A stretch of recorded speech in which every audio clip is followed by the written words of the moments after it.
শহীদ রাষ্ট্রপতি জিয়াউর রহমানের ৪৪তম শাহাদাত বার্ষিকী উপলক্ষে মিরপুর থানা কৃষক দল কর্তৃক দোয়া ও খাবার বিতরণ অনুষ্ঠিত।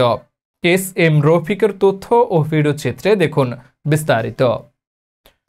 শহীদ রাষ্ট্রপতি জিয়াউর রহমানের ৪৪তম শাহাদাত বার্ষিকী উপলক্ষে মিরপুর থানা কৃষক দল কর্তৃক দোয়া ও খাবার বিতরণ অনুষ্ঠিত হয়েছে।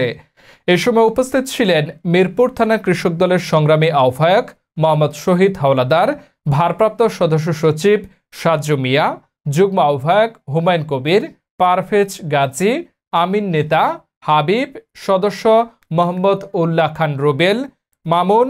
এছাড়া আরও উপস্থিত ছিলেন কেন্দ্রীয় কমিটির সদস্য গিয়াস কামাল, ঢাকা মহানগর উত্তর কৃষক দলের সদস্য মোহাম্মদ শিপন খান, ইব্রাহিম খলিল।